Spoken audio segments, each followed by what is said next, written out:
Hello friends, welcome back to my channel Pompa's Kitchen. আজকে আমি কালো জাম রেসিপি বানিয়ে দেখাবো 1 কাপ গুঁড়ো দুধ দিয়ে। তো তোমরা দেখো আমি কিভাবে এটা করছি। এটা খুবই সহজ পদ্ধতি।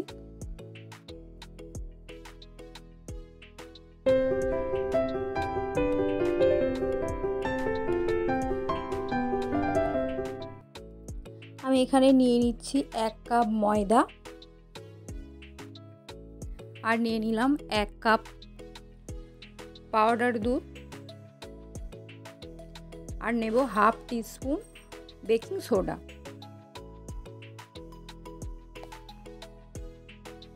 এবারে এটাকে ভালো করে আমি হাত দিয়ে মিক্সড করব। তারপরে আমি এর মধ্যে দিয়ে দেবো 3 চামচ মতো ঘি।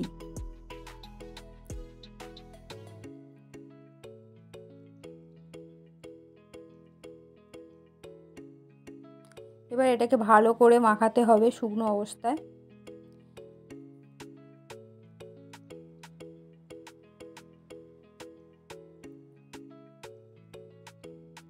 আর আমি ওদিকে লিকুইড দুধ রেখে দিয়েছি, ওটা দিয়ে আমি এটা মাখাবো।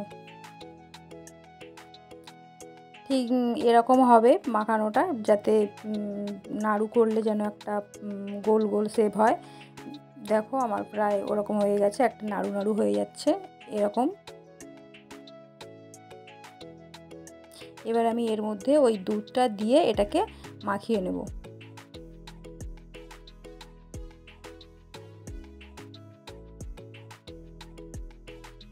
অল্প অল্প করে দেবো, দিয়ে মাখাবো, একেবারে দিয়ে দেবো না, তাহলে পাতলা হয়ে যাবে।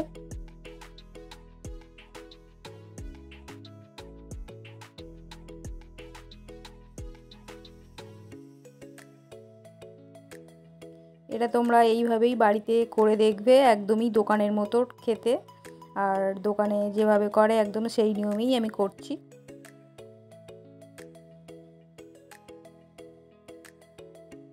তো এটাকে এভাবে মাখিয়ে নিতে হবে, পাতলাও হবে না আবার খুব শক্তও হবে না। এটাকে আমি এভাবে মাখিয়ে নিলাম, নিয়ে আমি এটাকে 10 মিনিট রেখে দেব।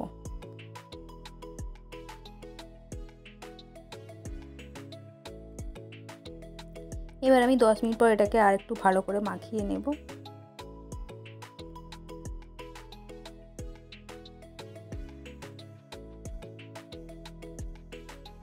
মাখিয়ে আবার আমি এটাকে 5 মিনিট রেখে দিয়েছিলাম।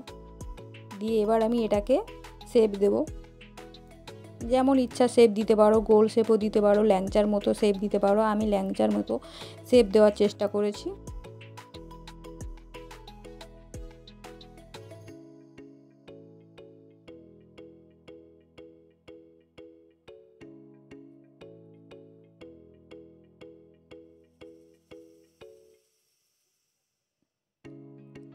এখানে আমার 1 কাপ ময়দার 1 কাপ দুধে আমি এখানে 10টা ল্যাংচা করছি। তো এবার আমি শেপটা দিয়ে দিচ্ছি, এভাবেই শেপগুলো দিয়ে দিলাম ল্যাংচার মতো।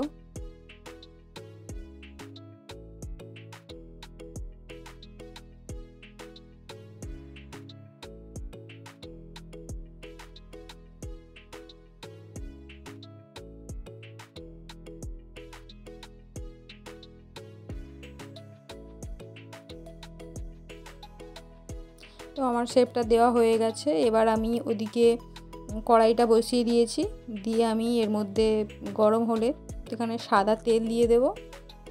আর গ্যাসটা একদমই আস্তে দিয়ে রাখতে হবে, যাতে তেলটা খুব গরম না হয়। খুব গরম যদি হয় তাহলে এখানে যখন মিষ্টিগুলো দেওয়া হবে তাহলে সাথে সাথে পুড়ে যাবে। তার জন্য গ্যাসটা একদমই আস্তে দেওয়া আছে। এবার আমি এর মধ্যে এক এক করে মিষ্টিগুলো দিয়ে দেব।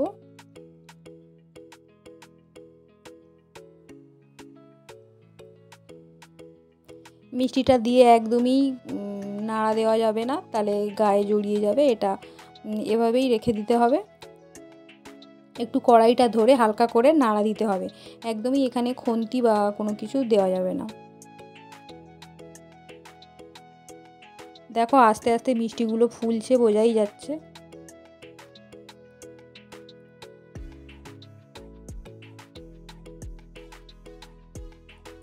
অনেকটা ফুলে গেছে।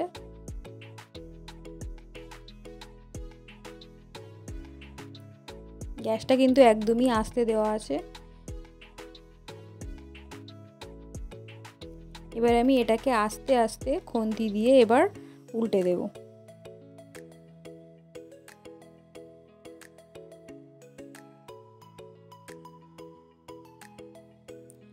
সবসময় এরকম নাড়াচাড়া করতে হবে যাতে না এক জায়গায় পুড়ে যায়। তো এভাবে আমি লাল লাল করে ভেজে নেব, একদমই গ্যাসটা লো ফ্লেমে দিয়ে।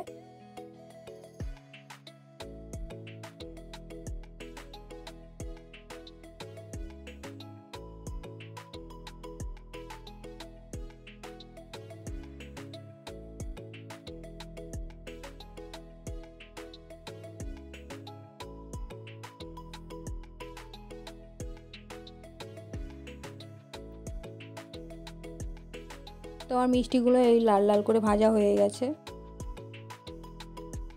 এবার আমি মিষ্টিগুলো আস্তে আস্তে ছেঁকে তুলে নেব।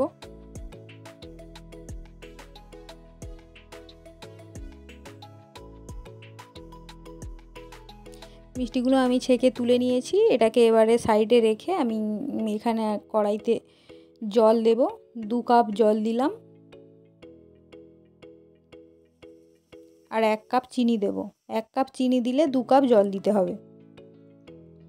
আর এখানে দিয়ে দেবো একটা তেজপাতা আর 2টো এলাচ।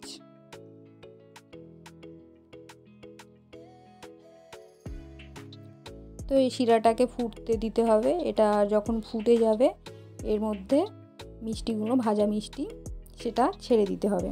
তো মিষ্টিগুলো খুব গরম অবস্থায় এর মধ্যে ছাড়লে হবে না। মিষ্টিটা আমি আলাদা করে রেখে দিয়েছি সাইডে, ওটা একটু ঠান্ডা হয়ে গেলে তারপরেই ছাড়বে।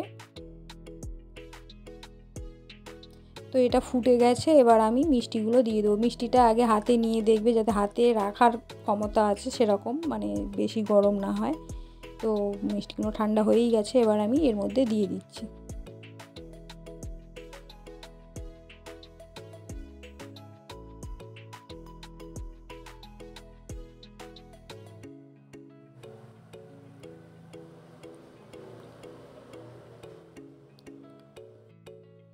যখন শিরাটা খুব ফুটছিল সেই ফোটা অবস্থায় এটা দিতে হবে। এটা দিয়ে দিয়েছি। এবার আমি গ্যাসটা লো ফ্লেম করে এখানে ঢাকা দিয়ে দেবো 10 মিনিট। এটা আস্তে আস্তে এর মধ্যে হয়ে যাবে। তো 10 মিনিট পর ঢাকাটা খুলে একটু নাড়াচাড়া করে উল্টে দিয়ে আবার একটু ঢাকা দিয়ে দেব।